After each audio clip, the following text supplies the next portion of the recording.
Hello दोस्तों। मैं जितेंद्र रघुवंशी। आपका स्वागत है मेरे YouTube channel GST my passion. और मैं आपके लिए जीएसटी के ऊपर वीडियोस लाया हूँ। तो मेरा आज सबसे पहला वीडियो है कंपोजिशन स्कीम पर। तो आइए हम उसे शुरू करते हैं। तो दोस्तों सबसे पहला टॉपिक है composition scheme. What is composition scheme? Composition scheme है क्या जीएसटी के अंतर्गत? Composition scheme is a simple and easy for small taxpayer under GST. The taxpayer whose turnover is less than 1.5 crore in a financial year can opt composition scheme. मतलब वे सभी taxpayer जिनका साल भर में टर्नओवर 1.5 करोड़ से कम होता है उससे वो कंपोजिशन स्कीम ले सकते हैं। पहले ये जो लिमिट थी 1 करोड़ की थी। CBSI has increase this threshold limit 1 crore to 1.5 crore on 1 February 2019। CBSI ने इसकी लिमिट 1 करोड़ से 1.5 करोड़ की है 1 फरवरी 2019 को। हाँ दोस्तों, तो ये जो है कंपोजिशन स्कीम कौन ले सकता है? Who can opt composition scheme? तो जैसा कि मैंने पहले बताया, as I previously stated that the taxpayer whose turnover is less than 1.5 crore is eligible to opt to composition scheme। मतलब जो वे सभी टैक्सपेयर जिनका टर्नओवर 1.5 करोड़ से कम है वे सभी इस स्कीम को लेने के लिए एलिजिबल हैं। ऐसा ही जो नॉर्थ स्टेट है और हिमाचल प्रदेश है उसके लिए लिमिट 75 लाख की है। हाँ, तो हमने ये तो देख लिया कि इसको कौन ले सकता है। अब ये भी क्वेश्चन उठा कि इसको कौन नहीं ले सकता है। तो who can not opt composition scheme? तो इसमें कुछ ऐसे टैक्सपेयर इंक्लूड होते हैं। अ मैन्युफैक्चरर ऑफ आइसक्रीम, पान मसाला और टोबैको। मतलब ऐसे मैन्युफैक्चरर जो पान मसाला या तंबाकू का मैन्युफैक्चरिंग करते हैं वो इस स्कीम का लाभ नहीं ले सकते हैं। अ कैजुअल टैक्सेबल पर्सन और नॉन रेसिडेंट टैक्सेबल पर्सन। मतलब ऐसे रेसिडेंट पर्सन जो इंडिया के नहीं कहलाते हैं वे, और जो कुछ समय के लिए इसको जीएसटी में रजिस्ट्रेशन लेते हैं वे दोनों भी इस स्कीम का फ़ायदा नहीं ले सकते। बिजनेस विच सप्लाइज गुड और services through e commerce operator. मतलब ऐसे बिजनेस सप्लायर भी जो ई कॉमर्स मतलब इलेक्ट्रॉनिक कॉमर्स के थ्रू सप्लायर अपना गुड्स सप्लाई करते हैं। मतलब इसे एग्जांपल के लिए हमें अमेज़ोन फ्लिपकार्ट को से समझ सकते हैं। और आखिरी है a person making inter state supply. मतलब ऐसे सभी व्यक्ति जो एक स्टेट से दूसरे स्टेट में अपना माल सप्लाई करते हैं वे भी इस स्कीम का लाभ नहीं ले सकते हैं। हाँ दोस्तों, अब कंपोजिशन स्कीम में जो टैक्स के रेट हैं वो नॉर्मल टैक्स पेयर से कुछ अलग हटके होते हैं।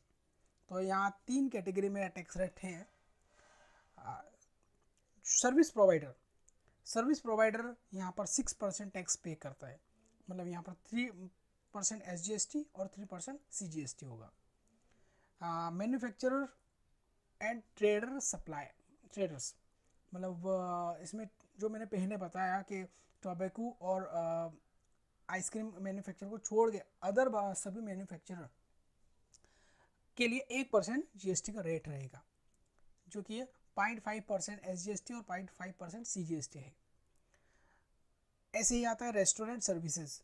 जो ऊपर जो सर्विस बताई उसके अलावा एक रेस्टोरेंट सर्विस होती है, लेकिन उसमें भी वो अल्कोहल सर्व नहीं करेंगे। अल्कोहल क्योंकि एग्जेम्प्टेड गुड्स है तो उनके लिए टैक्स रेट रहेगा 5%, 2.5% SGST, 2.5% CGST। दोस्तों जो कंपोजिशन स्कीम है उसे लेने के लिए कुछ कंडीशंस भी होती है। आइए हम उस कंडीशंस को एक बार रीड करते हैं। The tax payer who opt composition scheme will have to satisfy following conditions. तो number 1, he can not claim input tax credit. मतलब एक आम जो टैक्स पेयर होता है उसकी तरह ये इनपुट टैक्स क्रेडिट क्लेम नहीं कर सकता, मतलब परचेज में जो टैक्स लग कर आता है। Second, he can to apply, he can to supply, he can not था यार, नोट करना, he can not supply tax free और नॉन टैक्सेबल गुड्स। मतलब वह टैक्स फ्री और नॉन टैक्सेबल गुड्स को भी सप्लाई नहीं कर सकता, जैसे अल्कोहल है या other tax free goods. He will have to pay tax at normal rate for transaction under reverse charge mechanism. मतलब यूँ तो उसे 1% टैक्स देना होता है, मगर अगर कोई ऐसा ट्रांजेक्शन वो करता है जो रिवर्स चार्ज के अंदर फॉल्स होगा तो उसे नॉर्मल टैक्स रेट पर टैक्स देना पड़ेगा. He will have to mention composition taxable person on every signboard and on their bills of supply. मतलब उसे अपने जो दुकान के ऊपर बोर्ड लगाते हैं उसके ऊपर भी उसे लिखना पड़ेगा कि ये कंपोजिट डीलर हूँ मैं, और सेकंड जो बिल वो इशू करेगा उस पर भी उसे ऐसा मेंशन करना पड़ेगा. तो दोस्तों जीएसटी में रिटर्न हम देखते हैं कंपोजिशन के अंतर्गत रिटर्न कैसे होते हैं. तो composite dealer has to file quarterly return, और जो उनका फॉर्म होता है वो GSTR 4 होता है. It is filed 18 of the month of following quarters. मतलब जो कंपोजिट डीलर है उसे हर तीसरे क्वार्टर के नेक्स्ट मंथ में 18 तारीख तक GST का रिटर्न फाइल करना होगा. फॉर एग्जांपल के लिए अगर हम बात करें अप्रैल से जून की रिटर्न फाइल, तो ये रिटर्न फाइल जुलाई की 18 तारीख को होगी.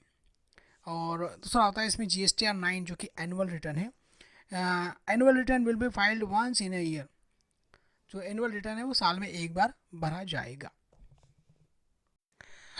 दोस्तों कंपोजिशन स्कीम्स के कुछ मेरिट्स डीमेरिट्स भी है, मतलब कुछ लिमिटेशंस भी है. जैसे कि मैं ऊपर कंडीशंस पढ़ा है, कुछ वही कंडीशंस एक लिमिटेशन भी बन जाती है.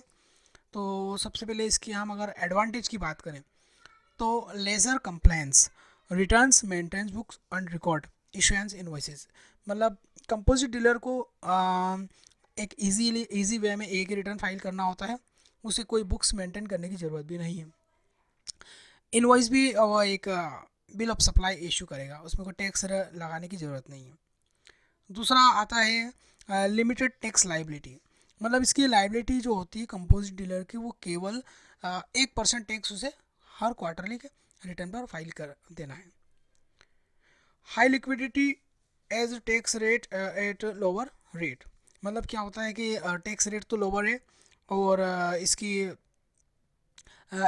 मतलब इन कंपोजिट डीलर के पास एक कैश की जो लिक्विडिटी वो ज़्यादा रहेगी, क्योंकि इनको टैक्स रेट तो कम ही देना है और वो भी 3 महीने में एक बार देना है. अब डिसएडवांटेज, इस स्कीम की कुछ डिसएडवांटेज है. जैसा कि पहले बताया कि no input tax credit available. व्यापारी जो माल परचेस करता है उस पर जो टैक्स लगता है उसका इनपुट रिबेट उसे नहीं मिलेगा, उसे सिंपल 1% टैक्स भरना ही है उसके टर्नओवर पर. दूसरा है लिमिटेड टेरिटरी ऑफ बिजनेस. मतलब वो इंटर स्टेट से माल परचेस तो कर सकता है मगर उस माल सप्लाई नहीं कर सकता. फॉर एग्जांपल अगर मैं एक कंपोजिट डीलर हूँ और